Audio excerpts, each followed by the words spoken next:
Hello guys, this is Riya Ranjan and today I am going to teach you chapter first of civics which is named as power sharing.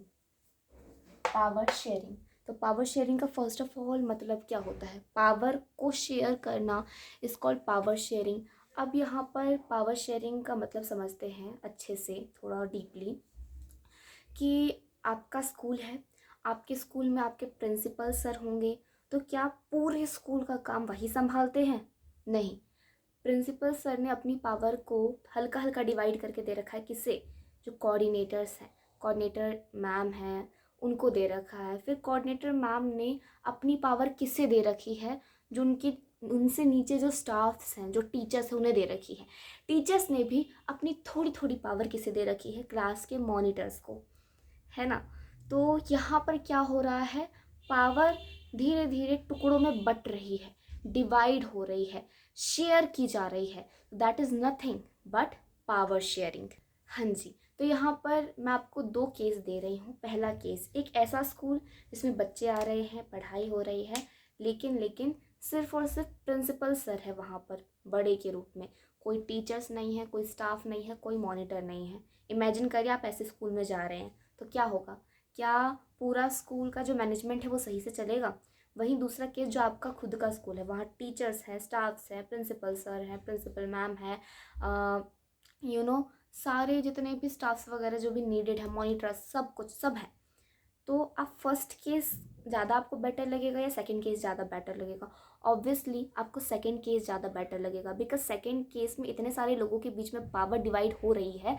That is Y यहाँ पर क्या होगा? पूरा management बहुत अच्छे से चलेगा, सारे प्रोसेस बहुत अच्छे से चलेंगे, एक एक काम अच्छे से होगा।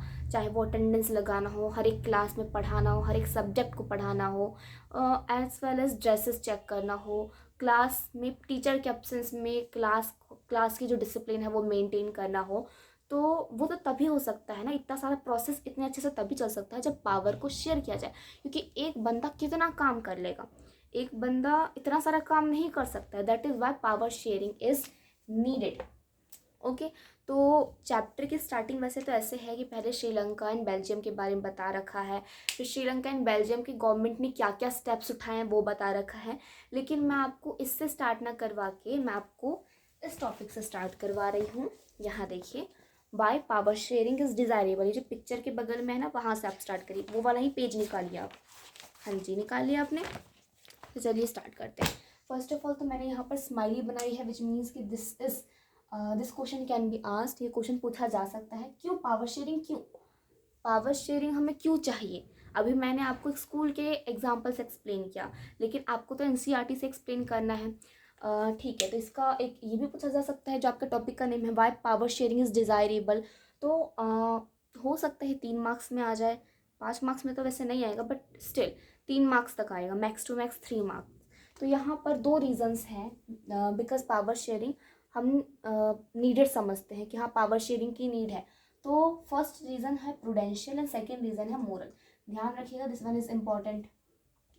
प्रूडेंशियल एंड मोरल, दो रीजंस होते हैं, प्रूडेंशियल एंड मोरल। ठीक है, प्रूडेंशियल क्या होता है? प्रूडेंशियल यानी, ऐसे अगर आसान शब्दों में बताऊं तो प्रूडेंशियल यानी अवेयर होना। अवेयर होना यानी आप कोई भी काम करते हैं तो पहले ये सोचते हैं ना, क्या ये काम करना सही होगा? अगर मैं ये काम करूँगी या करूँगा तो आगे चलकर फ्यूचर में इसके क्या रिजल्ट होंगे? फॉर एग्जाम्पल, आप 10th क्लास की स्टार्टिंग में नहीं पढ़ रहे हैं, आपने सोचा है भाई अभी नहीं, जब एग्ज़ाम्स आने वाले होंगे फैब में, उसके 3-4 महीने पहले पढ़ूंगा। तो आपको इतना तो पता होगा ना कि अगर आप 3-4 महीने पहले पढ़ेंगे तो आप पहले निकाल चुके होंगे कि अगर मैं इतने लेट से स्टार्ट करूँगा तो ऑब्वियसली रिजल्ट ज़्यादा कुछ खास नहीं आएगा, 99-98 तो नहीं आ पाएगा। तो आपने जो एक्शन करने का सोचा, आपने जो भी करने का सोचा, जो भी कदम उठाने का सोचा, आपने उस कदम को उठाने से पहले ये भी सोच लिया कि इसका ये रिजल्ट होगा। यानी आपने ये भी सोचा कि मुझे कदम उठाना, और ये भी सोच लिया कि इसका रिजल्ट क्या होगा। So that is something prudential, यानी आप अवेयर हैं, आप उसके रिजल्ट के रिगार्डिंग अवेयर हैं। तो इसी को प्रूडेंशियल कहते हैं। उस वाले टॉपिक में बगल में छोटे से डब्बे में लिखा भी है कि जो भी रॉन्ग या राइट होने वाला है उसको जज करना। अब आ जाते हैं प्रूडेंशियल रीज़न। तो प्रूडेंशियल रीज़न में क्या है कि सबसे पहले अगर आप पावर शेयरिंग करते हैं तो जो झगड़े वगैरह होते हैं, सोशल कन्फ्लिक्ट्स, तो वो कम हो जाएंगे।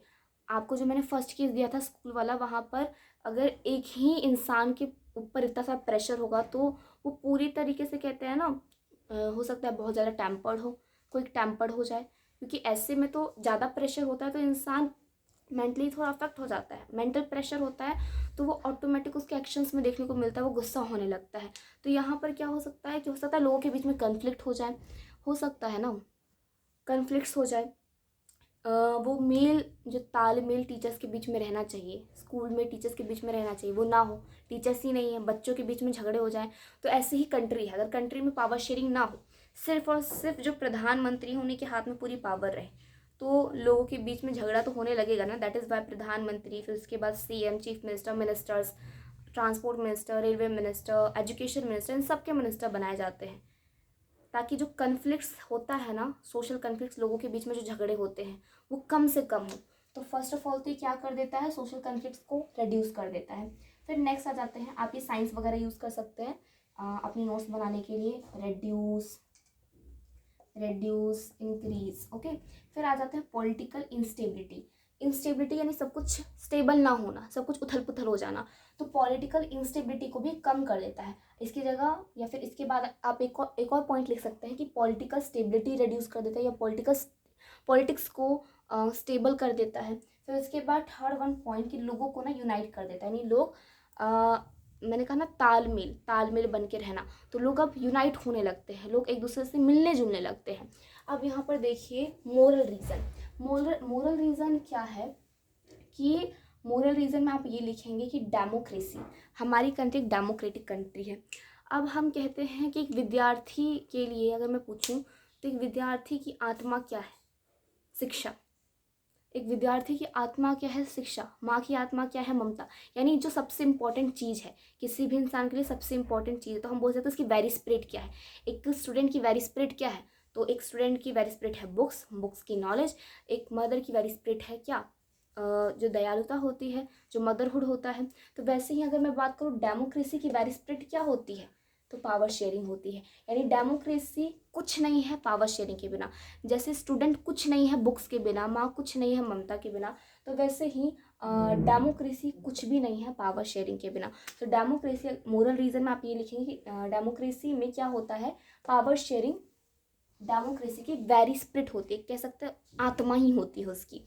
आ जाते हैं नेक्स्ट, तो मोरल रीजन में आप सेकंड पॉइंट ये लिखेंगे कि पीपल को क्या होता है, पीपल को पावर मिल जाती है डेमोक्रेसी में। डेमोक्रेसी में हम यहाँ पर डेमोक्रेटिक कंट्री, हमारा भारत एक डेमोक्रेटिक कंट्री है, तो भारत हम सबको राइट है ना, हम आवाज़ उठा सकते हैं। अगर गवर्नमेंट ने कोई ऐसा स्टेप लिया है, कोई कदम उठाया जो हमें अच्छा नहीं लग रहा, तो हम अपना कदम उठा सकते हैं कि भाई हमें नहीं अच्छा लग रहा है।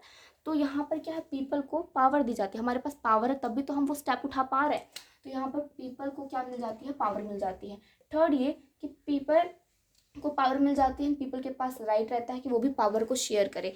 यानी डेमोक्रेसी में जो सबसे ऊंचे पद पर हैं उनको तो पावर मिलती ही मिलती है, prime minister, president, chief minister, ministers, इनको तो मिलती ही है। साथ ही साथ जो जनता है, जो पब्लिक है, उससे भी पावर डेमोक्रेसी में मिलती है। So this one topic is completed. Keep it in your mind that it is an important topic, so don't skip it, okay. Okay, तो हमारा नेक्स्ट वन टॉपिक है कि यहाँ पर स्टार्टिंग से हमने बता रखा है कि स्टार्टिंग में जो बुक है ना, बुक की स्टार्टिंग में ही बेल्जियम एंड श्रीलंका के बारे में बता रखा। तो अब स्टार्टिंग वाले पार्ट पर आते हैं, वो वाला पोर्शन खोल के रखिए, एक मिनट। हाँ जी, तो आपने खोल लिया। अब यहाँ पर पहले तो बेल्जियम के बारे में गिवन है बुक में, फिर श्रीलंका के बारे में गिवन है। तो पहले मैं दोनों का ही बता देती हूँ। आप एक काम करिएगा, बिकॉज ये आपको एक्यूरेट, ये दोनों ऐसे ऐसे जैसे मैंने पहले भी लिख के दिया था, तो वो एक्यूरेट बुक में लिखा हुआ नहीं मिलेगा। तो जो जो चीज़ आपको एक्यूरेट वैसे ही नहीं मिल रही है ना, सेम सेम टू सेम, तो आप पेज फाड़िए, पेज पे लिखना स्टार्ट कर दीजिए। एंड अगर जो चीज़ें आपको सेम टू सेम मिल रही हैं तो फिर आप उसी पर मार्क करना स्टार्ट कर लीजिए। अब यहाँ पर देखिए बेल्जियम के बारे में, तो first of all about Belgium, ध्यान रखिएगा ये भी इम्पॉर्टेंट है। इनफैक्ट इस चैप्टर में ना सब कुछ इम्पॉर्टेंट ही है, इस चैप्टर में मेनली सभी कुछ इम्पॉर्टेंट है। एंड इनमें से शायद एक मेरे बोर्ड या प्री बोर्ड में आया था, इसमें लिखा हुआ था right the story of Sri Lanka और बेल्जियम, स्टोरी के बारे में पूछ रखा था। तो यहाँ पर देखिए पहले बेल्जियम के बारे में आते हैं। तो बेल्जियम एक छोटी सी कंट्री है यूरोप में, यूरोप एक कॉन्टिनेंट है, यूरोप में बेल्जियम एक छोटी सी कंट्री है। फिर आ जाता है जो इसका एरिया है, हरियाणा, मैं हरियाणा में ही रहती हूँ वैसे, इसका जो एरिया है वो हरियाणा से कम है, हरियाणा से कंपेयर किया गया है। फिर इसकी पॉपुलेशन जो है ना, पूरी कितने लोग रहते हैं, तो पॉपुलेशन 1 करोड़ से थोड़ी सी ज़्यादा है, राइट। फिर आ जाते हैं नेक्स्ट। अगर आपको एक और पॉइंट ऐड करना है तो आप ये बोल सकते हैं कि इसकी पॉपुलेशन हरियाणा की हाफ है, बिकॉज हरियाणा की जो पॉपुलेशन है वो अबाउट 2 करोड़ है, 2 करोड़ के आसपास है। अब आ जाते हैं नेक्स्ट। तो इसके जो बॉर्डर्स है ना, दिस वन क्वेश्चन बहुत ज़्यादा इंपॉर्टेंट है, दिस वन क्वेश्चन। अब यहाँ पर देखिए, ये बहुत इंपॉर्टेंट है कि इसके जो बॉर्डर्स है वो किस किस कंट्री के साथ हैं। तो मैंने ऐसे याद किया था कि हाँ जी, तो this one question is really too much important कि इसके बॉर्डर्स किस किस के साथ हैं। तो मैंने तो ऐसे याद किया था, फैला हुआ नाग, नाग है ना। फ से फ्रांस, एफ से फ्रांस, एल से लग्जमबर्ग। वहीं पर बुक में पेज पर पेस्ट कर रहा है ना, लिख लीजिए रफली। सुंदर सुंदर राइटिंग में लिखने की कोई भी नीड नहीं है, ऐसी राइटिंग में लिखे जो एटलीस्ट आपको समझ आए, ठीक है। तो यहाँ पर फिर आ जाते हैं एन से नीदरलैंड एंड जी से जर्मनी। तो फैला हुआ नाग, this one topic is really important. ये भी इंपॉर्टेंट है, ये तो और इम्पॉर्टेंट है। अगर एक मार्कर वाला, 1 मार्कर का इसमें से क्वेश्चन आया था, बोर्ड में आया था। अब आ जाते हैं श्रीलंका के बारे में। तो श्रीलंका एक आइलैंड नेशन है। कमेंट में बताइएगा कि आप में से कितने लोग आइलैंड की जगह इसे आइसलैंड बोलते हैं या बोलते थे। मैं भी पहले बिकॉज इसे आइसलैंड प्रोनाउंस किया करती थी। तो ये एक आइलैंड नेशन है एंड बिकॉज इसमें सिर्फ मैंने 2 ही पॉइंट बनाया, तो आप तीसरा पॉइंट बना सकते हैं कि एक आइलैंड नेशन है। कहाँ? अगर आप इंडिया का मैप निकालें तो तमिलनाडु के नीचे है ना श्रीलंका, तो near the southern coast of Tamil Nadu. TN stands for Tamil Nadu. Fine. अब आ जाते हैं नेक्स्ट। इसकी पॉपुलेशन अबाउट 2 करोड़ है। मैंने बताया था ना, हरियाणा जहाँ पर मैं रहती हूँ उसकी पॉपुलेशन भी 2 करोड़ है। तो आप ये बोल सकते हैं तीसरा या चौथा पॉइंट बनाने के लिए कि इसकी जो पॉपुलेशन है वो हरियाणा जितनी है। फाइन। ये वाला टॉपिक अभी कंप्लीट नहीं हुआ है, बट हाँ 50% कंप्लीट होगा। अगर आपसे क्वेश्चन पूछा जाए कि right the story, this one is star नहीं है तो स्माइली है ना। तो अगर आपसे पूछ लिया जाए कि write the story of Belgium और write the story of Sri Lanka, तो ये कुछ स्टार्टिंग के पॉइंट्स है। इसके बाद अब जो मैं पॉइंट्स दूंगी आप वो भी उसमें ऐड ऑन कर देंगे। Okay, come to the same topic, लेकिन उसका नेक्स्ट पार्ट, एथनिक कंपोजिशन। यहाँ पर मैंने स्माइली बनाई है, this means this indicates that it is an important topic. Ethnic, first of all ethnic क्या होता है? Social division. आप डिवाइड कर रहे हैं, कभी ऐसा होता है ना, क्लास के बच्चों को डिवाइड किया जाता है टॉपर्स में, एवरेज में, वीक में। तो हो तो रहा है डिवीज़न। भले बेस है क्या? बेस है स्टडी, इंटेलिजेंस, लेकिन डिवीज़न तो हो रहा है ना।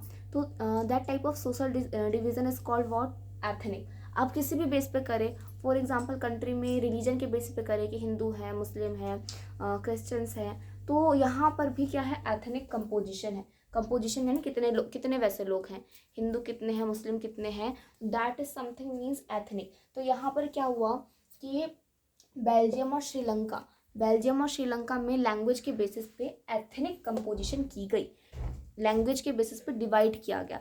तो क्वेश्चन आता है कि write the ethnic composition of Belgium और write the ethnic composition of Sri Lanka. This one question came in my boards, ये मेरे बोर्ड्स में आया था। अब यहाँ पर देखते हैं बेल्जियम में ना 59% डच स्पीकर है, जो कि कहाँ रहते हैं? फ्लैमिश रीजन में। अब आप बुक का वो मैप निकाल लीजिए, this one map is also important.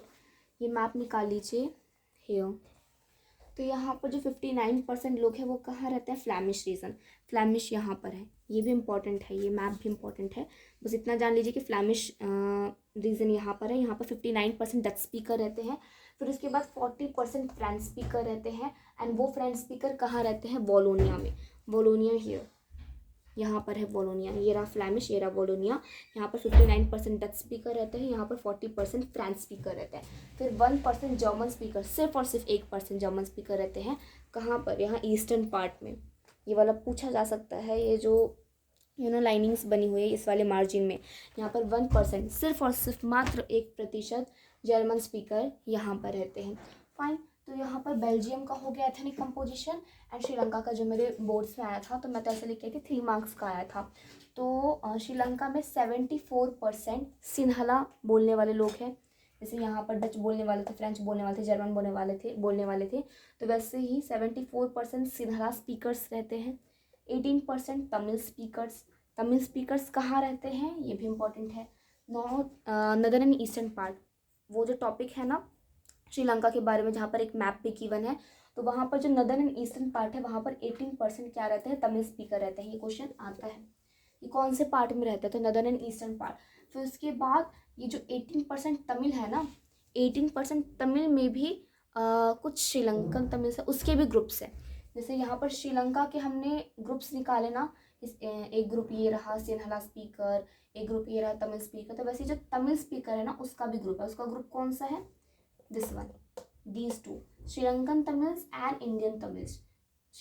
Tamils बोलने वाले लोग हैं, लेकिन उसमें से भी श्रीलंकन तमिल्स है, दूसरा इंडियन तमिल्स है। श्रीलंकन तमिल्स वो जो श्रीलंका में ही रहते हैं और तमिल बोलते हैं, और इंडियन तमिल्स वो जो इंडिया से श्रीलंका गए थे, उनके फोर फादर्स गए थे जब ब्रिटिशर्स आए थे काम के लिए, प्लांटेशन के लिए, और वो इंडिया से श्रीलंका आए एंड श्रीलंका में ही बस गए एंड फिर उन्होंने तमिल लैंग्वेज बोलना शुरू कर दी। That is why Indian Tamils, जो इंडिया से आए एंड तमिल बोल रहे हैं, जो श्रीलंका में है तमिल बोल रहे हैं। अब बिकॉज 3 मार्कर था तो मैं कोई चांस नहीं देना चाहती थी कि मेरे मार्क्स रिड्यूस हो जाए, दैट इज़ वाई मैंने और पॉइंट्स ऐड कर दिए। मैंने ये भी ऐड कर दिया कि श्रीलंका में ना एक तो ये हो गया लैंग्वेज के बेसिस पे एथनिक कंपोजिशन, एंड दूसरा ये वाला जो पार्ट है ना ये हो गया किसके बेसिस पे, ये हो गया रिलीजन के बेसिस पे। अब दिख रहा होगा आई थिंक, हाँ जी। अब यहाँ पर देखिए कि श्रीलंका पे किस बेसिस पे किया गया, श्रीलंका में ये तो हो गया लैंग्वेज के बेसिस पे ethnic composition, this one point and this one point, 3 points हो गए। अब रिलीजन के बेसिस पे अगर एथनिक कंपोजिशन करें तो जो सिन्हाला बोलने वाले लोग हैं वो ज़्यादातर क्या है, बुद्धिस्ट है। बुद्धिस्ट की स्पेलिंग पर ध्यान दीजिएगा, डबल डी आता है। बहुत सारे बच्चों को मैंने गलती करते देखा कि वो सिंगल डी लगा देते हैं, मैं खुद करती थी। हाँ, तो जो सिन्हाला स्पीकर हैं वो ज़्यादातर बुद्धिस्ट हैं, ठीक है। रिलीजन, उनका रिलीजन क्या है, बुद्धिज़्म है। जो तमिल स्पीकर हैं जो 18% थे वो क्या है, हिंदू भी हैं, मुस्लिम भी हैं, एंड 7% क्रिश्चियंस रहते हैं तमिल में, 7% क्रिश्चियंस रहते हैं, श्रीलंका में 7% क्रिश्चियंस रहते हैं, एंड वो 7% क्रिश्चियंस तमिल भी बोलते हैं, दिस लैंग्वेज भी बोलते हैं, and this one language is also use by them. तो 7% क्रिश्चियंस रहते हैं, बुद्धिस्ट रहते हैं, हिंदू या मुस्लिम रहते हैं, 7% क्रिश्चियन रहते हैं। सिन्हाला जो ज़्यादातर है वो बुद्धिज्म रिलीजन फॉलो करते हैं, तमिल जो ज़्यादातर है वो हिंदू या मुस्लिम रिलीजन फॉलो करते हैं, एंड 7% जो क्रिश्चियंस हैं वो तमिल और सिन्हाला दोनों ही कंपोज करता है, राइट। अब आ जाते हैं next one topic. I hope कि आपको ये समझ आ गया होगा। एथनिक कंपोजिशन पे इम्पॉर्टेंट है, क्वेश्चन बनते ही रहते हैं, और दिस वन फिर से रिपीट कर रही हूँ, मेरे बोर्ड्स में आ रखा है, तो इसे तो मत छोड़िएगा, इसे भी मत छोड़िएगा, लेकिन इसे तो बिल्कुल मत छोड़िएगा। तो चलिए पढ़ाते पढ़ाते एक छोटी सी बात कि never kill the child in you, यानी आपके अंदर जो बचपना है ना वो कभी भी उस बचपने को मारिए मत। बिकॉज मैंने ऑलरेडी वीडियो में बताया है कि इतनी सी लाइफ है, इतनी सी भी लाइफ की ना कोई गारंटी नहीं है कि कब लाइफ ख़त्म हो जाए। तो दैट इज़ वाई लाइफ का हर एक मोमेंट ना खुल के जिए, बिकॉज लाइफ आपको प्रॉब्लम्स को फेस कराने में कहीं पीछे नहीं हटने वाली है। वो खूब प्रॉब्लम्स देगी, खूब प्रेशर देगी, बहुत प्रेशराइज करेगी। तो जब इतने सारे प्रॉब्लम्स आपको लाइफ देने में कंजूसी नहीं कर रही है तो आप क्यों अपनी हर एक चीज़ जिसको आप इंजॉय करते हैं उस चीज़ को आप क्यों दबाएं। अगर आपको किसी भी मोमेंट से हंसी खुशी मिल रही है तो आप उस चीज़ को मत दबाइए। जब लाइफ आपको आंसू देने में कंजूसी नहीं कर रही है तो आप अपनी हंसी को बाहर निकालने में, अपनी स्माइल को बाहर निकालने में कंजूसी क्यों कर रहे हैं। So that is why never kill, आप कभी भी never kill the child in you. कभी भी जो अपने अंदर का बचपना है उसे मत मारिए। हमेशा मैनेज करना सीखिए, समझदार भी बनिए, लेकिन जो बचपना है उसे मत मरने दीजिए। बच्चे भी बने रहिए, समझदार भी बनिए। ओके, अब बताते हैं नेक्स्ट टॉपिक पे, विच इज़ कि बेल्जियम में ना 1950s एंड 60s के दौरान कुछ टेंशन्स एमर्ज होने लगी।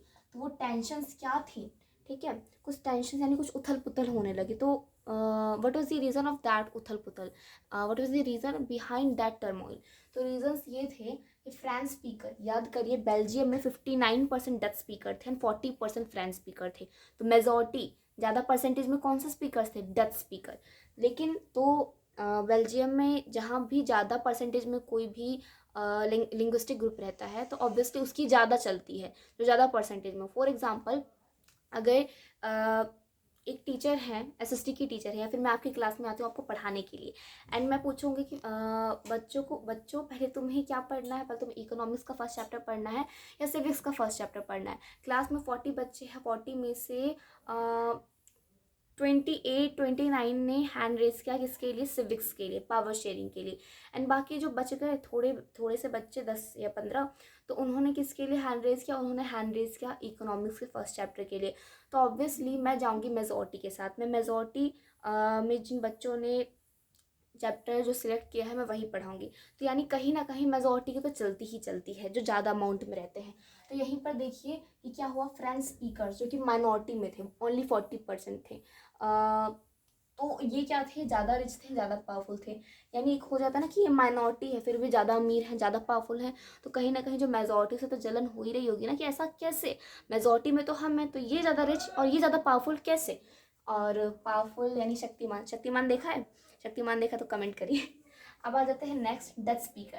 तो डच स्पीकर क्या है? डच स्पीकर यानी जो मेजॉरिटी में थे वो एजुकेशनली एंड इकोनॉमिकली डेवलप्ड तो हुए, एजुकेशन के मामले में, पैसों के मामले में, डेवलपमेंट वाला चैप्टर पढ़ा था ना, डेवलप तो हुए, लेकिन मच लेटर, बहुत बाद में जाके, बहुत जल्दी नहीं, मच लेटर।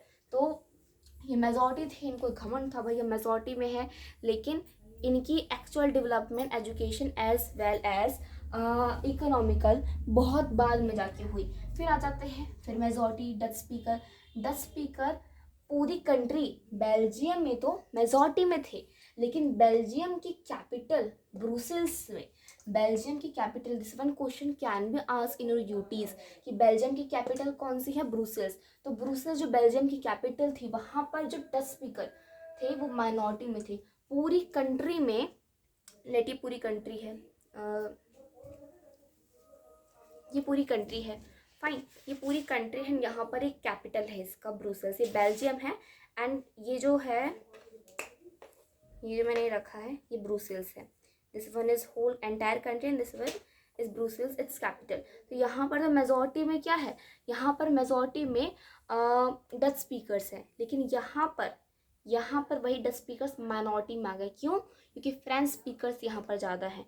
पूरी कंट्री में फ्रेंच स्पीकर्स कम है, लेकिन अगर सिर्फ आप इस कैपिटल में जाएंगे ना तो यहाँ पर फ्रेंच स्पीकर ज़्यादा है as compared to Dutch speaker. तो यहाँ पर उल्टा हो गया। So these were sort of tensions that emerged during 1950s and 60s in Belgium कि फ्रेंच स्पीकर जो थे वो ज़्यादा रिच एंड पावरफुल थे, माइनॉरिटी को दबना चाहिए तो यहाँ पर उठ रहे थे। मैं नहीं कहती हूँ ऐसा, लेकिन हाँ, एक कहते हैं ना स्टीरियोटाइपिंग बन जाती है, एक मन में हम बैठा लेते हैं। तो यहाँ पर जो माइनॉरिटी स्पीकर थे वो रिच एंड पावरफुल थे, डच स्पीकर थे जो मेजॉरिटी में थे वो एजुकेशनली एंड इकोनॉमिकली डेवलप तो हुए, लेकिन बहुत बाद में हुए। एंड यही डच स्पीकर जो पूरी बेल्जियम में मेजॉरिटी में थे वो माइनॉरिटी में चले गए। कहाँ पर? ब्रुसेल्स में, जो कि कैपिटल थी बेल्जियम की। देखिए यहाँ पर श्रीलंका एंड मैंने बेल्जियम का एथनिक कंपोजिशन बता दिया। उसकी अगर क्वेश्चन आ जाता है कि स्टोरी लिखो श्रीलंका या बेल्जियम की, तो 50% मैंने आपको बता दिया। अब रहेगा 50% कि कुछ ऐसी कंडीशन थी, यहाँ पर लोकेट करता था श्रीलंका, ये इसकी एथनिक कंपोजिशन थी। वहाँ पर सिन्हला बोलने वाले लोग रहते थे, वहाँ पर तमिल बोलने वाले लोग रहते थे, तमिल बोलने वाले में भी तमिल के क्या थे, सब ग्रुप्स थे। अब यहाँ पर देखते हैं कि श्रीलंका में जो श्रीलंका की गवर्नमेंट थी वो डेमोक्रेटिक गवर्नमेंट थी। ध्यान रखिएगा, डेमोक्रेटिक गवर्नमेंट में हम ऐसे सोचते हैं ना कि जहाँ डेमोक्रेसी है वहाँ पर फ्रीडम मिलेगी, वहाँ पर इक्वलिटी मिलेगी, तो हर जगह ऐसा नहीं होता है। श्रीलंका में भी जो गवर्नमेंट थी वो डेमोक्रेटिक थी। अब यहाँ पर टॉपिक का नेम क्या है? मजॉरिटेरियनिज्म इन श्रीलंका। एक मज़ेदार बात बताती हूँ, ये जो वर्ड है ना, प्रोनाउंस करिए, फर्स्ट टाइम कर रहे हो तो आई थिंक सो कि आप भी रॉन्ग ही कर रहे होंगे।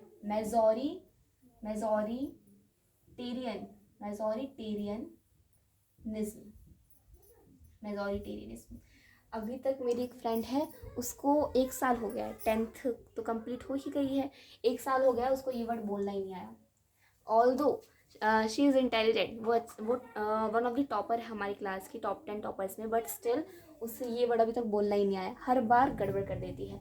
यहाँ पर देखिए मेजोरिटेरियनिज्म इन श्रीलंका, श्रीलंका में क्या किया गया, मेजोरिटेरियनिज्म किया गया। मेजोरिटेरियनिज्म मतलब क्या होता है, यानी आप मेजोरिटी को सपोर्ट कर रहे हो। For example I am a teacher who is too much rude and मैं क्लास में जाती हूँ एंड जितने भी टॉपर्स हैं सिर्फ उन्हीं की बात मानती हूँ, मैं एवरेज, मैं वीक बच्चों पर ध्यान ही नहीं दे रही हूँ।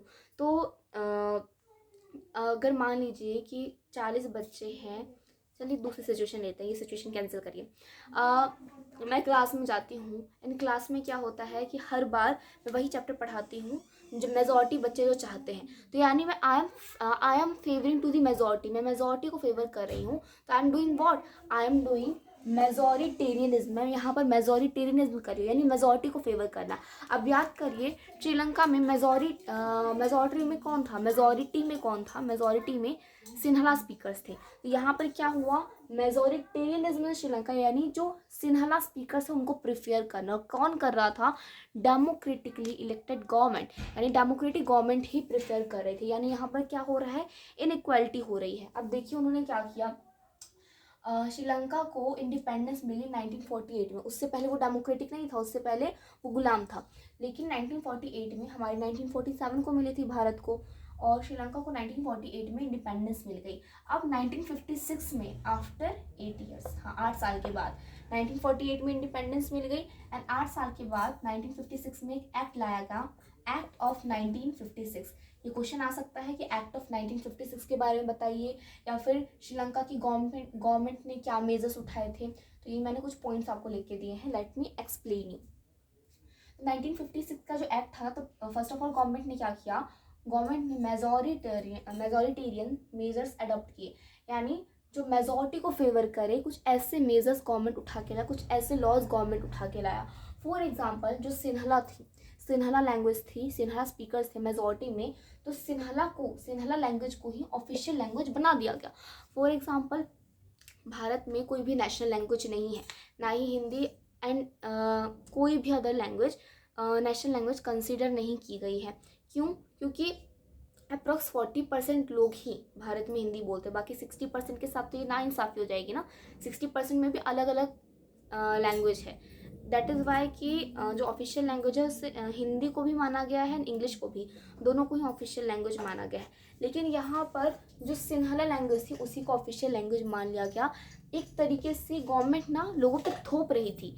सपोज कि आप क्या है, आप इंग्लिश मीडियम से पढ़ते हैं, फाइन, आप by the way video mainly वही देख रहे होंगे जो इंग्लिश मीडियम से पढ़ते हैं, बिकॉज मैं हिंदी से पढ़ा नहीं रही हूँ, बट स्टिल सपोज करिए कि आप इंग्लिश मीडियम से पढ़ते हैं एंड आप एग्ज़ाम देने जा रहे हैं फैब में भी बहुत टाइम है। तो आपको दिसंबर में बताया गया है, गवर्नमेंट ने एक रूल लगा दिया है कि अब सारे एग्ज़ाम हिंदी लैंग्वेज में होंगे। आप जानते हैं ना, अगर आपने हिंदी स्टार्टिंग से नहीं पढ़ी है तो हिंदी में एग्ज़ाम लिखना आपके लिए can be a little bit tough, little bit क्या बहुत टफ होगा, बिकॉज अगर आपको स्टार्टिंग से ही हिंदी की वर्ड्स की ज़्यादा नॉलेज होगी ही नहीं तो आप कैसे देंगे एग्ज़ाम। तो आपको दिसंबर में ये कंट्री में अनाउंस कर दिया गया है कि हाँ हिंदी लैंग्वेज चलेगी, अब कोई इंग्लिश लैंग्वेज नहीं चलेगी। तो उस वक्त तो हमारे तोते उड़ जाएंगे, अब क्या करें हमने तो पूरी पढ़ाई इंग्लिश में की है। वैसे ही जैसी कंडीशन अभी आपकी बन रही है ना कि हम तो इसी लैंग्वेज के ज़्यादा क्लोज हैं, फिर हमारे ऊपर ये लैंग्वेज क्यों थोपी जा रही है। तो वैसे ही यहाँ पर क्या हुआ कि सिन्हला को ऑफिशियल लैंग्वेज बना दिया गया, और बेचारे जो तमिल्स थे वो तो तमिल ही बोलते थे, उनको एक तरीके से उन पर थोप दिया गया कि तुम्हें अब तमिल वालों को भी सिन्हला बोलना है, अपने एग्ज़ाम्स वगैरह भी अब किस में देने हैं, अब सिन्हला में भी देने हैं, सिन्हला में ही देने हैं। तो अब तमिल स्पीकर्स गुस्सा हो गए, ठीक है, तमिल स्पीकर्स गुस्सा हो गए। अब यहाँ पर ध्यान दीजिए, यहाँ तो तमिल स्पीकर्स के लिए बुरा हुआ, लेकिन जो सिन्हला स्पीकर्स थे उनके लिए तो अच्छा हुआ। उनके लिए क्या अच्छा हुआ कि उनके जो कंपिटिटर्स थे कौन, तमिल वाले, तमिल स्पीकर्स के साथ बुरा हो गया। अब वहाँ पर मान लीजिए वो एग्ज़ाम देने जा रहे हैं तमिल स्पीकर्स, तो उनके लिए तो एक तरीके से ब्रेकिंग न्यूज़ हो गई कि अब हमें सिन्हला लैंग्वेज में एग्ज़ाम देना है। तो उनके भले उन्होंने बहुत मेहनत कर रखी होगी, लेकिन ऑटोमेटिकली उनके मार्क्स उतने नहीं आएंगे जितनी उन्होंने मेहनत की है, बिकॉज उन्होंने मेहनत किसी अदर लैंग्वेज में कर रखी है। तो जब तमिल स्पीकर्स के मार्क्स कम आएंगे तो सिन्हला स्पीकर्स तो ऑब्वियसली टॉपर्स बन ही जाएंगे ना। तो जो चाहे वो गवर्नमेंटल एग्ज़ाम की बात हो, चाहे वो किसी जॉब के लिए अप्लाई कर रहे हो, तो हर एक चीज़ में अब सिन्हला लैंग्वेज ही चल रही थी। तो दैट इज़ वाई जो सिन्हला एप्लीकेंट्स थे वो बहुत ज़्यादा खुश हो गए, ठीक है, बहुत ज़्यादा खुश हो गए। एंड ये तो फर्स्ट स्टेप था। फर्स्ट स्टेप ये कि गवर्नमेंट ने मेजॉरिटेरियन मेजर्स अडॉप्ट किए, यानी मेजॉरिटी को सपोर्ट किया। सेकेंड स्टेप ये कि सिन्हला लैंग्वेज को ऑफिशियल लैंग्वेज कंसीडर कर दिया, जिसके कारण जो सिन्हला एप्लीकेंट्स थे उनके लिए ये एक प्रेफरेंस था। एंड जो तमिल एप्लीकेंट्स थे उनके लिए कहीं ना कहीं उन्हें पीछे ढकेला जा रहा था। वैसे ही थर्ड पॉइंट देखिए, ये तो लैंग्वेज की बात हो गई। नेक्स्ट आते हैं रिलीजन। लैंग्वेज तो बोल दिया भाई सिन्हला ही चलेगी, अब रिलीजन भी बोल रहे हैं बुद्धिज्म ही चलेगी। फॉलो करना है तो बुद्धिज्म करो, कोई अदर रिलीजन आप फॉलो कर ही नहीं सकते। That is absolutely wrong. अगर भारत में ऐसा कर दे तो भूचाल भूचाल एकदम कहते हैं ना, भूचाल हो जाएगा, ज्वालामुखी फट जाएगी। तो यहाँ पर क्या हो रहा है, गवर्नमेंट ने इतना डेंजरस स्टेप लिया। कितनी बुद्धू गवर्नमेंट थी ना यहाँ पर। और ये इमोजी भी यहाँ पर रिप्रेजेंट कर रहा है बुद्धू। अरे बाबा, इतना गलत स्टेप कैसे उठा लिया। तो यहाँ पर देखिए, तो श्रीलंका में जो गवर्नमेंट थी तो उसने फर्स्ट स्टेप सिन्हला को ऑफिशियल लैंग्वेज डिक्लेयर कर दिया। सेकेंड स्टेप की जो बुद्धिज्म है, कहा कि अब आप उसी को फॉस्टर करोगे, उसी को आगे बढ़ाओगे, अदर कोई रिलीजन नहीं चलने वाला है। And because of these steps arise by the government of Sri Lanka, Tamil speakers became Tamil speaker started to feel them alienated. Tamil speakers को लगने लगा कि अब हमारे साथ ये भेदभाव किया जा रहा है, हमको एक तरीके से ना कंट्री से ढकेला जा रहा है, हमें बिल्कुल भी प्रेफरेंस नहीं मिल रही है। ऑब्वियसली अगर आप इनकी जगह होते तो आपको भी लगता ना, हमारी लैंग्वेज हमारी रहने दी, हमारे ऊपर कोई डिफरेंट लैंग्वेज थोप रहे हैं ना, जो धर्म हम फॉलो करते थे उससे ऑफिशियल माना, उसको भी हमारे ऊपर हावी नहीं होने दे रहे हैं, यानी जो अनदर धर्म है आप हमारे मत्थे वो थोप रहे हैं। तो ऑब्वियसली आप भी अगर तमिल स्पीकर्स की जगह होते तो आप भी गुस्सा हो जाते, you will also feel alienated, आपको भी लगता कि हमारे साथ तो भेदभाव हो रहा है। अब यहाँ पर जो तमिल स्पीकर्स थे दे वर लाइक हमें आज़ादी चाहिए, हमें जैसे हम पहले थे हमें वैसा ही चाहिए, और हमें चाहिए मतलब चाहिए। अब इसके लिए युद्ध हो, सिविल वॉर हो, कुछ भी हो, डजेंट मैटर। अब यहाँ पर जो नेक्स्ट पार्ट है इसी टॉपिक का, मेजॉरिटेरियन इन श्रीलंका, पे मैं राइट डाउन करती हूँ। चलिए थोड़ा एक्स्ट्रा मैं आपको कुछ बताती हूँ। आपके अकॉर्डिंग फ्रेंड्स कैसे होने चाहिए? Your first option is pen and whitener जैसे, and second option is pencil and eraser जैसे। Okay, let me tell you, friends पता है कैसे होने चाहिए? पेंसिल एंड इरेजर जैसे, ना कि पेन एंड वाइटनर जैसे। अब you will be like explain me please. Okay, I am explaining. Pen and whitener का रिलेशन कैसा होता है? आपने पेन से कुछ लिखा, गलत हो गया, आपने वाइटनर से उस गलती को छुपाने की कोशिश की, लेकिन अगर कोई ध्यान से देखेगा ना तो उसे पता चल जाएगा कि हाँ यहाँ वाइटनर यूज्ड है इन द सेंस कि यहाँ पर कोई गलती की गई है, यानी पेन ने जो गलती की वाइटनर उसे खत्म नहीं कर पाया, है ना। लेकिन हम पेंसिल यूज़ करते हैं, हमसे कोई गलती हो गई तो इरेजर क्या करता है, उसे ख़त्म कर देता है। हम जब मिटाते हैं तो क्या उसके बाद किसी को पता चलता है कि हाँ यहाँ पर आपने गलती की है। तो आपका दोस्त पेन एंड वाइटनर जैसा आपका रिलेशन नहीं होना चाहिए कि आपने गलती की लेकिन आपका दोस्त आपको उस गलती को दिखा नहीं पाया, आपकी उस गलती को ख़त्म नहीं कर पाया। आपके दोस्त होने चाहिए पेंसिल एंड इरेजर जैसे कि अगर पेंसिल कोई गलती कर रही है तो इरेजर उस गलती को ख़त्म कर सके, यानी गलतियाँ भी आपको दिखाए एंड फिर कहे कि गलतियों पर वर्क कर और ये गलती खत्म कर। So that is why the relation between और among your friend should be like pencil and eraser. Pencil and eraser जैसा रिलेशन होना चाहिए आपके दोस्तों के बीच। तो ऐसे ही फ्रेंड चुनिए जिनके साथ आपका पेंसिल एंड इरेजर वाला रिलेशन बैठता हो। एक मिनट हंसिए तो ज़रा, बड़ी वाली स्माइल, ऐसी स्माइल कि ऐसा लगे कि जो स्माइल के दोनों एंड्स है ना वो इतनी बड़ी हो जाए कि दोनों कानों को जाके टच कर दे। You have to smile, you have to grain from year to year. कर दी स्माइल, हंसिए पहले मेरी तरह। ओके, सो आ जाते हैं अब यहाँ पर 1980s में क्या हुआ, वही टॉपिक पर है हम। श्रीलंका में मेजॉरिटेरियनिज्म, तो पहले तो गवर्नमेंट ने 1956 का एक्ट एक्ट एस्टैब्लिश करवाया। उस एक्ट से कुछ लॉज लगाए जिसके कारण जो सिन्हलास थे सिन्हाला स्पीकर्स, उन्हीं की लैंग्वेज, उन्हीं का रिलीजन वो सुपीरियर रखने लगे। कौन? Democratically elected government. अब यहाँ पर देखिए, तो श्रीलंका में 1980s में मैंने क्या कहा कि जो तमिल स्पीकर थे वो तो गुस्सा होगा कि हमारे साथ ये क्या कर रहे हैं आप। तो 1980s में क्या हुआ कि जो श्रीलंकन तमिल्स थे, जो तमिल स्पीकर थे, तमिल स्पीकर्स, वो भी कौन? जो कि श्रीलंका में रहते थे। मैंने बताया था ना, तमिल के भी दो सब ग्रुप्स थे, एक श्रीलंकन तमिल्स एंड दूसरा इंडियन तमिल्स। श्रीलंकन तमिल्स यानी वो जो ऑलरेडी श्रीलंका में रहते थे एंड तमिल लैंग्वेज बोलते थे, एंड इंडियन तमिल्स वो जो इंडिया से श्रीलंका आए and then they started to speak Tamil.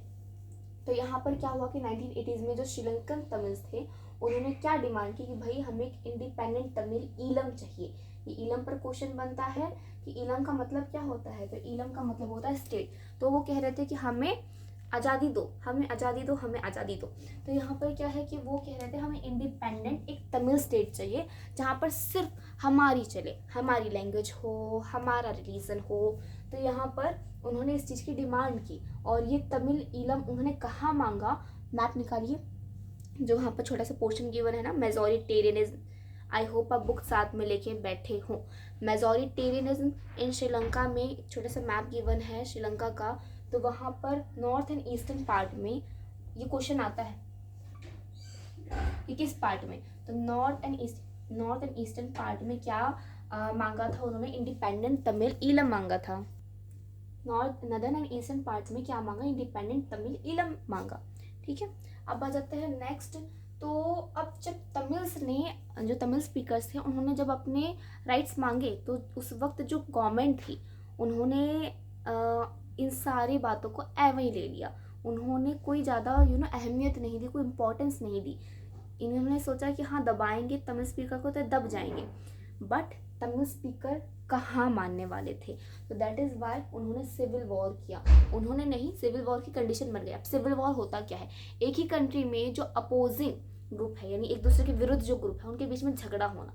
तो वही हुआ कि जो सिन्हाला स्पीकर थे एंड तमिल स्पीकर थे, वो दोनों अपोजिंग थे और दोनों ही श्रीलंका में थे। तो दोनों के ही बीच में क्या होने लगे? कन्फ्लिक्ट्स, लड़ाई झगड़े होने लगे, एंड इसने फिर जाकर युद्ध का रूप ले लिया, वॉर का रूप ले लिया।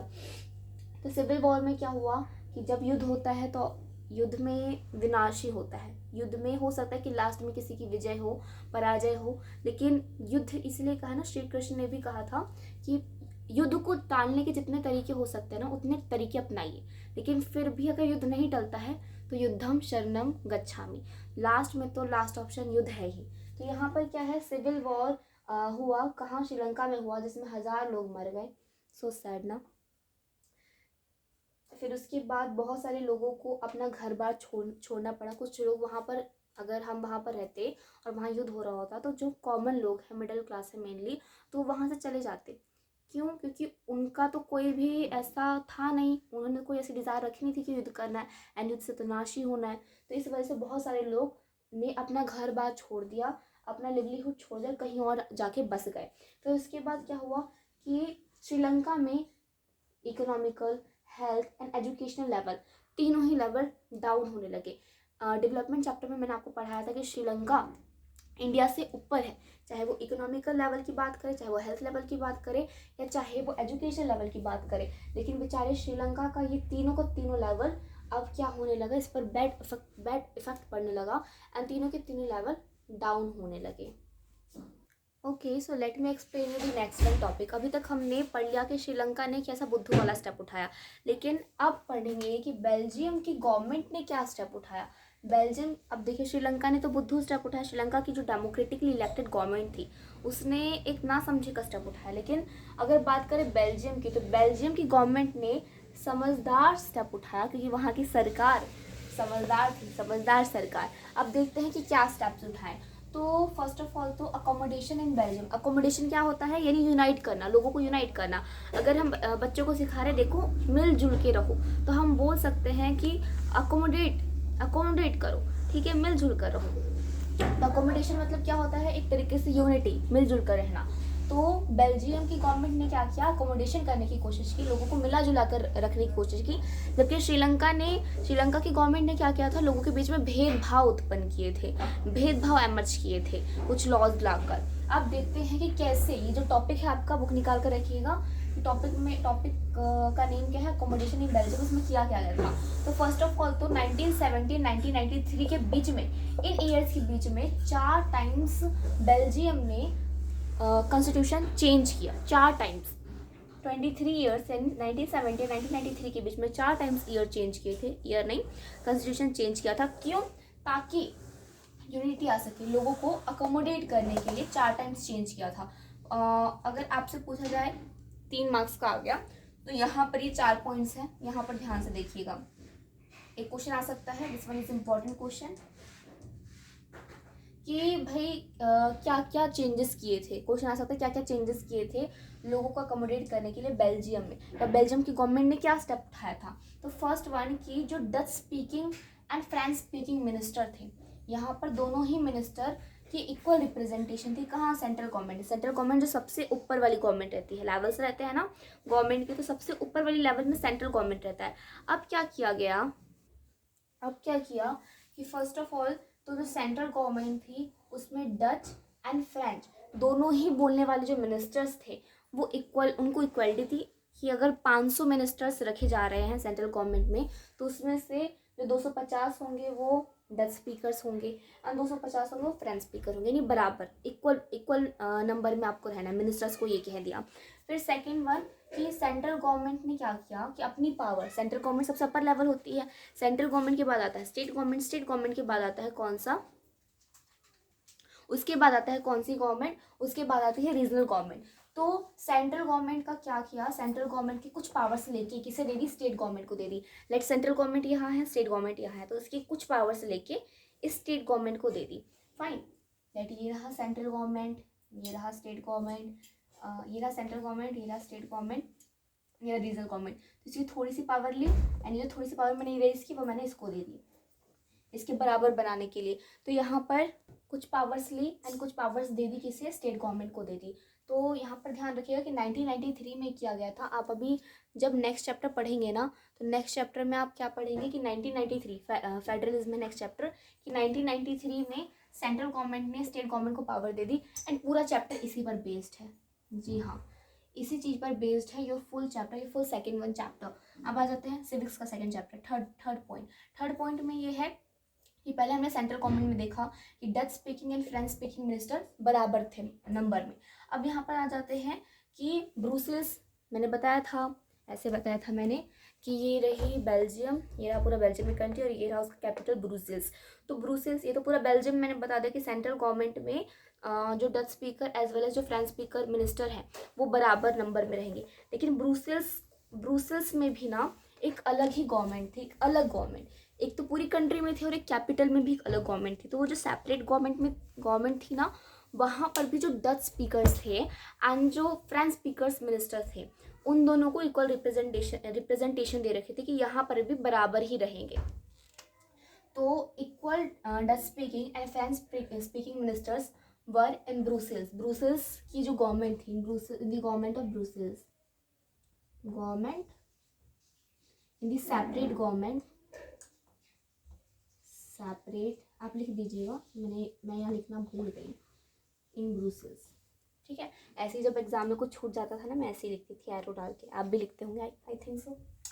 फोर्थ वन ये है कि हमने सेंट्रल गवर्नमेंट के बारे में पढ़ लिया, फिर हमने पढ़ा कि स्टेट गवर्नमेंट को पावर मिली, फिर हमने पढ़ा कि जो सेपरेट गवर्नमेंट थी उसमें भी इक्वल रिप्रेजेंटेशन थी किसकी, डच स्पीकर्स की एंड फ्रेंच स्पीकर की। फोर्थ वन पॉइंट की ध्यान रखिएगा, यहाँ पर मैंने स्माइली बनाई, यानी इस पर ना 3 मार्क्स से क्वेश्चन भी अराइज होते हैं, सिर्फ इस पॉइंट पर, इस वाले फोर्थ वन पॉइंट पर क्वेश्चन ये अराइज होता है कि जो थर्ड गवर्नमेंट थी वो कौन सी थी, बेल्जियम में जो तीसरी गवर्नमेंट थी वो कौन सी थी, तो वो कम्युनिटी गवर्नमेंट थी, that was community government. And community government 3 marks का आ गया, तो सिर्फ यही तो नहीं लिखेंगे ना कि हाँ थर्ड गवर्नमेंट कम्युनिटी गवर्नमेंट थी, और भी तो थोड़ा इसे आप एक्सप्लेन करेंगे। तो एक्सप्लेन ऐसे करना है कि ये जो थर्ड गवर्नमेंट थी ना, वो इलेक्ट कौन करते थे, वन लैंग्वेज कम्युनिटी, यानी या तो डच वाले करेंगे अलग से, या तो फ्रेंच वाले करेंगे अलग से, या तो जर्मनी वाले करेंगे। यानी एक लैंग्वेज जो कम्युनिटी बनाती है वो इस थर्ड गवर्नमेंट को इलेक्ट करेंगे, इसके लिए वोटिंग्स करेंगे। तो कोई भी एक लैंग्वेज कम्युनिटी, डच, फ्रेंच या जर्मन, क्या करेगी, इलेक्ट करेगी। ठीक है, अब आ जाता है नेक्स्ट। इस गवर्नमेंट का मेन काम क्या था? इस गवर्नमेंट का मेन काम ये था कि कल्चर, ठीक है, संस्कृति, एजुकेशन यानी पढ़ाई से रिलेटेड, एंड लैंग्वेज, अगर इन तीनों फील्ड में कोई भी इशू जनरेट होता है तो ये जो कम्युनिटी गवर्नमेंट थी उसका काम होता था क्या, इन सारे ही रिलेटेड इश्यूज से डील करने का। सो थर्ड गवर्नमेंट थी कम्युनिटी गवर्नमेंट। 3 मार्क्स पे क्वेश्चन आता है, मेरा आया है प्री बोर्ड या बोर्ड में। थर्ड गवर्नमेंट थी वो थी कम्युनिटी गवर्नमेंट। कम्युनिटी गवर्नमेंट को इलेक्ट किसने किया था, कौन कर सकता था? Elected by one language community, कोई भी एक लैंग्वेज कम्युनिटी। ये आपका फर्स्ट पॉइंट हो जाएगा। थर्ड गवर्नमेंट थी कौन सी, कम्युनिटी गवर्नमेंट। सेकंड पॉइंट, कोई एक लैंग्वेज कम्युनिटी सेलेक्ट करता था, या तो वो डच हो सकता था, या तो वो कम्युनिटी डच हो सकती थी, या फ्रेंच हो सकती थी, या जर्मनी हो सकती थी। अब ये मैटर नहीं करता है कि जो बेल्जियम है उसमें ये जो भी स्पीकर्स है, डच स्पीकर्स है, वो कहाँ रह रहे हैं। हो सकता है कोई डच स्पीकर्स नॉर्थ में रह रहे हैं, तो कोई एकदम नीचे वाले हिस्से में रह रहा है, साउथ में रह रहे हैं। तो ये मैटर नहीं करता कि ये वन लैंग्वेज कम्युनिटी कहाँ रह रही है, लेकिन इलेक्ट ये वन लैंग्वेज कम्युनिटी ही करेगी। फिर उसके बाद इस थर्ड गवर्नमेंट यानी कम्युनिटी गवर्नमेंट का काम क्या होता था कि कल्चरल, एजुकेशनल एंड लैंग्वेज, इन तीनों से अगर इश्यूज होते थे, इन तीनों से रिलेटेड अगर इश्यूज क्रिएट होते थे, जनरेट होते थे, तो कोई और नहीं बल्कि कम्युनिटी गवर्नमेंट का काम था to deal with these type of issues. Next एक छोटा सा पॉइंट है कि headquarter of European Union, एक यूनियन बनाया गया था, यूरोप की कंट्रीज़ ने मिलकर एक यूनियन बनाया, ग्रुप बनाया, तो उसका हेड क्वार्टर ब्रुसेल्स को चुना गया। ब्रुसेल्स यानी बेल्जियम की कैपिटल।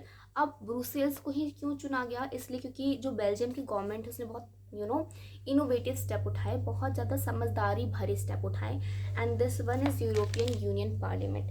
यहाँ पर क्या था, बेल्जियम यानी ब्रुसेल्स में क्या होता था, यूरोपियन यूनियन पार्लियामेंट बैठती थी।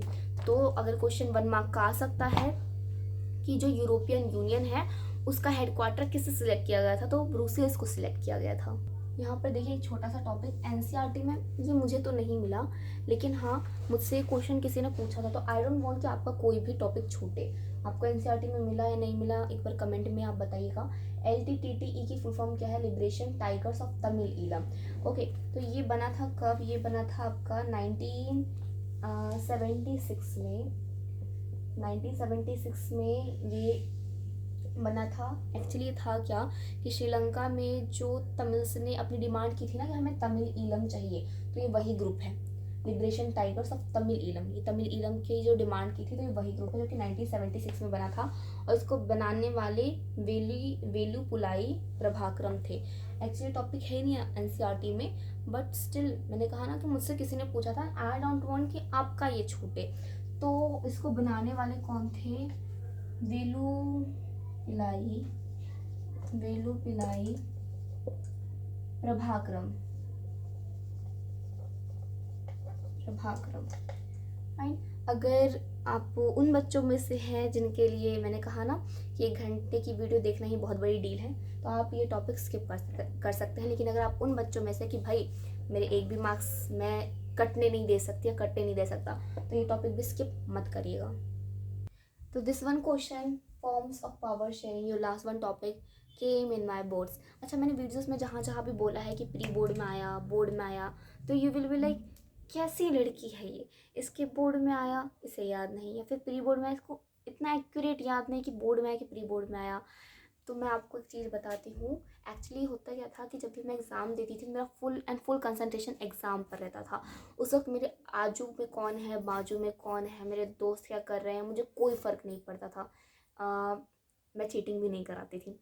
तो फिर सच बोल रही हूँ, झूठ नहीं बोल रही हूँ। तो फिर होता क्या था कि मेरा पूरा कंसंट्रेशन अपने एग्ज़ाम पर रहता था, फुल कंसंट्रेशन 100%। इनफैक्ट टीचर भी कुछ बोल रहा है ना, मुश्किल से 1 या 2% मेरा कंसंट्रेशन वहाँ पर रहता था, बिकॉज टीचर हो सकता है कि कुछ इंपॉर्टेंट बोल रहे हो। तो होता क्या था कि मेरा फुल कंसंट्रेशन वहाँ पर है। पेपर ख़त्म होने के बाद 3 आवर्स का पेपर होता था, 3 आवर्स ख़त्म होने के बाद उसके बाद मैं अपने फ्रेंड से बातें करना शुरू कर देती थी। अब फ्रेंड से जब मैं बातें करना शुरू करती थी तो उस वक्त मुझे कुछ होश नहीं रहता था कि पेपर में क्या आया। यानी जब पेपर दे रही हूँ तो फुल कंसंट्रेशन पेपर पर, जब बातें कर रही हूँ तो फुल कंसंट्रेशन बातों पर। यानी जब पेपर दे रही हूँ तो फ्रेंड्स जाए भाड़ में, और जब फ्रेंड्स से बात कर रही हूँ तो पेपर और स्टडी जाए भाड़ में। तो आपको भी कुछ ऐसा ही करना है कि जिस टाइम आप जो काम कर रहे हैं ना, उस टाइम फुल कंसंट्रेशन आपका उसी के साथ रहना चाहिए। भले ही आप मेहनत का काम कर रहे हो या फिर आप खेल कूद रहे हो, मस्ती मजाक कर रहे हो, गप्पे लड़ा रहे हो, चुगली कर रहे हो, तो जिस टाइम आप जो काम कर रहे हो उस टाइम से वही काम करिए। किसी अदर काम के इंटरफेरेंस में मत रहिए, क्योंकि अगर अदर काम इंटरफेयर होगा ना तो वो काम भी बिगड़ जाएगा। सो दैट इज़ वाई। लेकिन ये वाला मुझे अच्छी तरीके से याद है, ये आया था बोर्ड्स में। हाँ, आया था बोर्ड्स में, मैंने बहुत सजा सजा के लिखा था। तो पावर शेयरिंग की फॉर्म्स, यानी पावर शेयरिंग के अलग अलग तरीके। तो मॉडर्न डेमोक्रेसी में, आज के ज़माने की डेमोक्रेसी में 4 फॉर्म्स है पावर शेयरिंग की: horizontal, vertical, different social groups के बीच में पावर शेयरिंग की जाती है, political parties, pressure group and movements, इसमें भी पावर शेयर की जाती है। तो धीरे धीरे समझते हैं एक एक करके। तो यहाँ पर देखिए, first of all horizontal. Horizontal horizontal horizontal line, vertical line, you know ना well, this one is horizontal line, this one is vertical line। तो horizontal means ऐसे। अब यहाँ पर मान लीजिए कि मैं आपको 3 पॉइंट्स बताती हूँ। एक ये वाला पॉइंट, हाँ ये वाला पॉइंट, दूसरा ये रेड वाला पॉइंट, एंड तीसरा ये वाला पॉइंट। ये वाला जो कुछ बना हुआ है ना, क्या बना हुआ है, मार्कर बना हुआ है, हाँ मार्कर की टिप बनी हुई है, ये मार्कर वाला, ये रेड वाला, एंड ये जो कैप है इसकी। तो ये तीनों पॉइंट मैंने बताया। मैं पूछूं कि इन तीनों पॉइंट्स आपने इमेजिन कर लिया कि हाँ ये पॉइंट्स हैं, जैसे ये अलग अलग ड्राइंग है, अलग अलग चीज़ें हैं, बट आपने इमेजिन कर लिया। अब मैं पूछूंगी कि इन तीनों पॉइंट्स में ऊपर क्या है, नीचे क्या है, तो यू विल बी लाइक कोई ऊपर नीचे नहीं है, सब एक सीरीज़ में, ये एक है, ये एक है, एक है, सीरीज़ में लगा है। तो अगर मैं पूछूं कि कौन सा ऊपर है कौन सा नीचे है, तो कोई ऊपर नीचे नहीं है, सब बराबर एक ही लाइन में है। तो ऐसा ही कुछ होता है horizontal form of power sharing में। यानी इसमें क्या है कि गवर्नमेंट के ऑर्गन्स के बीच में पावर शेयरिंग की जाती है, जैसे लेजिस्लेचर हो गया, एग्जीक्यूटिव हो गया, जुडिशियरी हो गया। अब ऐसे ही जैसे मैंने पॉइंट्स बताए ना, तो वैसे ही लेजिस्लेचर, एग्जीक्यूटिव एंड जुडिशियरी होते हैं। कोई भी ऊपर नीचे नहीं होता, कोई भी बड़ा कोई भी छोटा नहीं होता, सब सीरीज वाइज है, यानी सबके पास इक्वल पावर है, किसी के पास ज़्यादा किसी के पास कम पावर नहीं है। तो ऐसे ही क्या है कि हर एक ऑर्गन, चाहे वो लेजिस्लेचर हो, चाहे वो एग्जीक्यूटिव हो, चाहे वो जुडिशियरी हो, इन तीनों के पास क्या है, इक्वल पावर है। लेकिन ये एक दूसरे को चेक कर सकते हैं, इन द सेंस कि ये आके देख सकता है, एक मिनट, ये आके देख सकता है कि ये क्या कर रहा है, ये आके देख सकता है कि ये क्या कर रहा है, ये आके देख सकता है कि ये दोनों क्या कर रहे हैं। यानी एक दूसरे की चेकिंग कर सकता है कि अपना काम भाई तुम सही से कर रहे हो या नहीं कर रहे हो। तो वैसे ही ये सारे के सारे ऑर्गन एक दूसरे को चेक कर सकते हैं, बिकॉज चेक कर सकते हैं, गलतियाँ निकाल सकते हैं, गलतियाँ निकाल के फिर बैलेंस कर सकते हैं, मतलब गलतियों को कम कर सकते हैं, तो बैलेंस कर सकते हैं। So that is why this form of power sharing is also known as check and balance system. Check and balance system important है, ये पूरा टॉपिक इम्पॉर्टेंट है, आएगा 5 मार्क्स में इजीली आ सकता है, ये आ सकता है यूटीज़ में, मैं श्योरिटी दे सकती हूँ आ सकता है, 70 to 80% श्योर मैं श्योरिटी दे रही हूँ कि यूटीज़ में ये आ सकता है आपके। फिर आ जाता है next vertical form of power sharing. इसमें वर्टिकल, नाउ पहले मैंने हॉरिजॉन्टल लाइन बताई, अब मैं वर्टिकल लाइन बता रही हूँ, वही पॉइंट्स लेते हैं, this one point, this one point and this one point. इसमें अगर मैं पूछूँ कि सबसे एक मिनट, सबसे ऊपर वाला पॉइंट कौन सा, सबसे ऊपर वाला पॉइंट ये वाला है, सबसे नीचे वाला पॉइंट कौन सा है, सबसे नीचे वाला ये वाला है। तो हियर आप मेंशन कर सकते हैं कि कौन सा पॉइंट ऊपर है और कौन सा पॉइंट नीचे है, ठीक है, जबकि आप फर्स्ट वाले में नहीं कर सकते थे। तो ऐसा ही कुछ यहाँ पर रहता है कि इसमें लेवल्स रहते हैं, अपर लेवल, नीचे वाला लेवल, फिर उससे नीचे वाला लेवल। अब यहाँ पर देखिए लेवल्स के बीच में क्या होता है, पावर शेयर हो रखी होती है, जैसे सेंट्रल गवर्नमेंट जो सबसे ऊपर रहता है, फिर उसके बाद स्टेट गवर्नमेंट, तो लेवल्स के बीच में पावर शेयर हो रही है। एंड सेंट्रल गवर्नमेंट सबसे ऊपर, फिर उसके बाद एक मिनट, सेंट्रल गवर्नमेंट, फिर उसके बाद स्टेट गवर्नमेंट, फिर लोकल गवर्नमेंट। तो सबसे ज़्यादा पावर इसके पास रहती है, यहाँ पर बराबर पावर वाला खेल है, यहाँ पर सबसे ज़्यादा पावर अपर लेवल के पास, फिर उससे कम पावर जो उससे नीचे वाला लेवल है, उससे कम पावर जो सबसे नीचे वाला लेवल है। तो यहाँ पर क्या हो रहा है कि डिफरेंट लेवल्स के बीच में पावर शेयर की जा रही है, वर्टिकल फॉर्म में की जा रही है, that is why it is known as vertical form of power sharing. And central government, state government, और इसे फेडरल गवर्नमेंट भी कहते हैं। आपका नेक्स्ट चैप्टर मैंने एक और पॉइंट बताया था, वो 1993 वाला, कि 1993 में बेल्जियम में जो सेंट्रल गवर्नमेंट की पावर है वो स्टेट गवर्नमेंट को दे दी गई थी, एक वो वाला टॉपिक। एंड ये वाला टॉपिक कि फेडरल गवर्नमेंट इसे कहते हैं। यही चीज़ आपके सेकेंड चैप्टर में है, हाँ नेक्स्ट चैप्टर जो फेडरलिज्म है, इसका एग्जाम्पल, क्योंकि क्वेश्चन पूछा जाता है एग्जाम्पल्स के साथ कि write the forms of power sharing with examples. तो हॉरिजॉन्टल में आप इंडिया का एग्जाम्पल दे सकते हैं। फिर इसके बाद जो वर्टिकल है, वर्टिकल में भी आप इंडिया का एंड बेल्जियम का एग्जाम्पल दे सकते हैं। याद करिए बेल्जियम में मैंने वो 4 पॉइंट्स बताए थे, उसमें सेंट्रल एंड स्टेट गवर्नमेंट के बारे में आपने पढ़ा था, कम्युनिटी गवर्नमेंट के बारे में पढ़ा था। हालांकि कम्युनिटी गवर्नमेंट तीसरे वाले में आता है। अब तीसरा फॉर्म ऑफ पावर शेयरिंग देखिए, तो तीसरे फॉर्म ऑफ पावर शेयरिंग में क्या क्या होता है कि सोशल ग्रुप के बीच में क्या कर दिया जाता है, पावर को शेयर कर दिया जाता है। यानी अलग अलग सोशल ग्रुप के बीच में पावर को शेयर कर दिया जाता है। तो सोशल ग्रुप क्या क्या हो सकते हैं, या तो वो रिलीजियस रिलेटेड ग्रुप हो सकते हैं, या तो वो लिंग्विस्टिक यानी लैंग्वेज से रिलेटेड ग्रुप हो सकते हैं। तो ये मेनली क्यों होता है कि जो भी माइनॉरिटी है, मैंने कहा ना कहीं जो मेजॉरिटी है उसे प्रॉफिट मिलता है, उसे बेनिफिट मिलता है। वाई? बिकॉज ज़्यादा प्रेफरेंस उसको मिलती है। जैसे हमने कहाँ देखा, हमने श्रीलंका में देखा कि Sinhala was in majority, Sinhala speakers were in majority and they were preferred by the government. तो वैसे ही मेजॉरिटी को बिकॉज प्रेफरेंस मिलती है, तो फिर ये जो पावर शेयरिंग है ना, सोशल ग्रुप को जो पावर दी जाती है वो क्यों दी जाती है, ताकि माइनॉरिटी को भी पावर मिल सके। अब इसका एग्जांपल देखते हैं। जैसे बेल्जियम में हमने कम्युनिटी गवर्नमेंट पढ़ा, कम्युनिटी गवर्नमेंट में हमने क्या पढ़ा कि लैंग्वेज, वन कम्युनिटी लैंग्वेज ही इलेक्ट कर सकते हैं कम्युनिटी गवर्नमेंट को। एंड लैंग्वेज, एजुकेशन, रिलीजन, इन सबसे जो रिलेटेड इश्यूज़ है ये कम्युनिटी गवर्नमेंट उससे डील करती है। फिर आ जाते हैं कि इंडिया में जो रिजर्वेशन है, SC ST जो बैकवर्ड क्लासेस हैं उनको हम पावर देते हैं कहीं ना कहीं रिजर्वेशन के थ्रू। तो that is what this mean. इसका मतलब क्या था, अमंग डिफरेंट सोशल ग्रुप। अब आ जाते हैं fourth one point, political parties, pressure group and movement. Political parties, pressure group and movement यानी पावर। पॉलिटिकल पार्टी क्या होती है, पार्टी, रूलिंग पार्टी क्या होती है, जो ग्रुप बना हो लोगों का, वो इलेक्शन में कॉन्टेस्ट कर रहे हो एंड जीत गए हों, तब जाके पार्टी के पास पावर आती है। फिर इसके बाद प्रेशर ग्रुप क्या होता है, ये पॉलिटिकल पार्टी हो गई जो जिसके पास पावर आ चुकी है इलेक्शन में जीतने के बाद। अब आ जाते हैं प्रेशर ग्रुप। प्रेशर ग्रुप कौन सा ग्रुप होता है, वो ग्रुप लोगों का जो गवर्नमेंट को प्रेशराइज करे। लाइक गवर्नमेंट ने कोई गलत कदम उठाया, जैसे मैंने वो हिंदी वाला बताया था ना कि इंग्लिश मीडियम के बच्चे भी अब हिंदी में एग्जामिनेशन देंगे, तो ऑब्वियसली हमारे तो उठ जाएंगे कि ये कि हमारे साथ क्या कर दिया। तो हम एक ग्रुप बनाएंगे मिलकर सारे बच्चे कि नहीं, हमारी मांगे पूरे करो, हमारी जो मांग है कि हम इंग्लिश मीडियम है तो हम इंग्लिश मीडियम में ही देंगे। तो प्रेशर ग्रुप क्या होता है, लोगों का ग्रुप जो गवर्नमेंट को प्रेशराइज करे। एंड मूवमेंट्स वही जो लोग अपना ग्रुप बना ले एंड गवर्नमेंट के अगेंस्ट जो आंदोलन करते हैं। अब इससे एक्सप्लेन करना होगा। तो ये होता है कि डेमोक्रेसी में भी ना, डेमोक्रेसी में कभी भी ताकत किसी एक पार्टी के हाथ में नहीं रहती। आपने भी देखा होगा कि जो भी इलेक्शंस होते हैं, तो इलेक्शंस में मेनली क्या होता है कि पार्टी हार ही जाती है, तो एक पार्टी के हारने के बाद दूसरी पार्टी आती है। तो यहाँ पर क्या हो रहा है कि ताकत किसी एक पार्टी के हाथ में नहीं है, ये ताकत चेंज होती जा रही है, पहले किसी और के हाथों में, फिर किसी और के हाथों में। तो इसमें आप ये लिख सकते हैं फर्स्ट पॉइंट। सेकंड कि अब क्या है, बहुत सारी पार्टीज, तो पार्टीज के बीच में कंपटीशन हो रहा है ना। एंड कंपटीशन जब होता है, लाइक मैं एकमात्र टॉपर हूँ अपनी क्लास में, तो अगर मैं एकमात्र रहूँगी ना, तो फिर मेरा ये रहेगा भाई 90 ले आओ, 91 ले आओ, 80 ले आओ, टॉपर तो मैं ही हूँ ना। लेकिन अगर कोई ऐसा बच्चा जो 93 94 ला रहा है, तो मेरा एक उसके साथ ना कॉम्पिटिशन का बॉन्ड क्रिएट हो जाएगा। एंड फिर मैं पूरी कोशिश करूँगी कि मैं उससे ज़्यादा लेके आऊँ, यानी अगर वो 94 ला रहा है तो मैं 94 से ज़्यादा लेकर आऊँ। तो अब यहाँ पर देखिए, तो वैसे ही अलग अलग पार्टीज़ है, तो पार्टीज़ के बीच में कंपटीशन हो रहा है, तो क्वालिटी बढ़ रही है, यानी वो और अच्छा परफॉर्म करने का सोच रहे हैं, तो यहाँ पर कंपटीशन रहता है। प्रेशर ग्रुप के बारे में मैंने आपको बता ही दिया, वो ग्रुप लोगों का जो कि गवर्नमेंट को प्रेशराइज करे।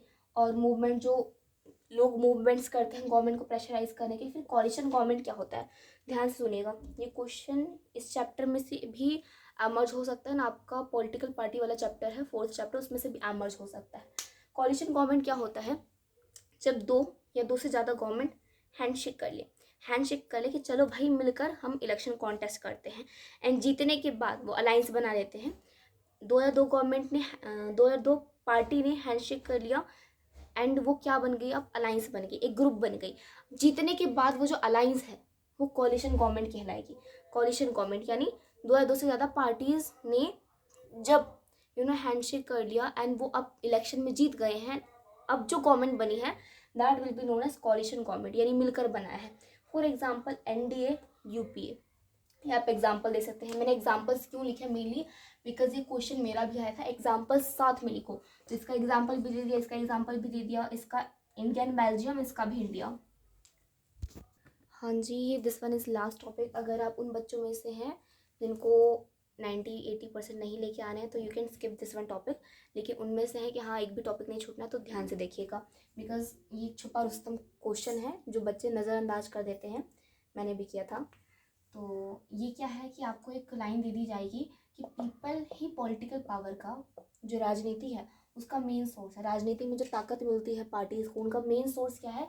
हम लोग ही हैं। तो ये डेमोक्रेसी का एक बेसिक प्रिंसिपल है। डेमोक्रेसी का एक मेन सिद्धांत यही है कि हम लोगों के ज़रिए ही जो पार्टीज़ है या फिर बोले राजनीति है, उसमें राजनीति को ताकत मिलती है। तो इस चीज़ को एक्सप्लेन करिए, एक्सप्लेन दिस। एंड यहाँ पर मैंने स्माइली बनाई बिकॉज ये छुपा रुस्तम क्वेश्चन है। अब इसका आंसर आप कैसे लिख सकते हैं कि पीपल, ऑब्वियसली जो मेजॉरिटी में हम जिस पार्टी को इलेक्ट करेंगे वही पार्टी तो गवर्नमेंट बनेगी, वही पार्टी तो गवर्नमेंट को रूल करेगी, वही पार्टी तो गवर्नमेंट को चलाएगी। तो हम क्या करते हैं, पीपल खुद ही रूल करते हैं अपनी सेल्फ गवर्नेंस के ज़रिए, जो उन्होंने खुद चुना है। तो सेल्फ गवर्नेंस के ज़रिए एक तरीके से हम खुद ही रूल करते हैं। समझे बात? फिर आ जाता है नेक्स्ट कि people can raise their voice, यानी हमारे पास पूरा हक है कि अगर हमें कोई चीज़ सही नहीं लग रही तो हम उसके अगेंस्ट बोलें। यानी people can raise their voice, हम अपनी आवाज़ उठा सकते हैं। Third one, diverse groups are given respect. चाहे कोई सा भी ग्रुप हो, चाहे वो लैंग्वेज के बेसिस पर हो, रिलीजन के बेसिस पर हो, सभी को सम्मान मिले, इसका हक है हर एक ग्रुप के पास। तो सभी के पास हक है क्या पाने का? रिस्पेक्ट पाने का, डेमोक्रेटिक कंट्री में। फिर आ जाते हैं नेक्स्ट कि पावर, एक डेमोक्रेटिक कंट्री में क्या होता है कि पावर जितने लोगों के बीच में डिवाइड की जा सकती है उतनी डिवाइड की जाती है। तो you can write these 4 points for this one question. I think आपका whole chapter is covered now. Let me summarize. सबसे पहले तो हमने पढ़ा पावर शेयरिंग क्यों ज़रूरी है, फिर उसके बाद बेल्जियम एंड श्रीलंका के बारे में थोड़ा सा पढ़ा, फिर बेल्जियम एंड श्रीलंका के बारे में पढ़ने के बाद एथनिक कंपोजिशन देखा दोनों का, बेल्जियम एंड श्रीलंका का।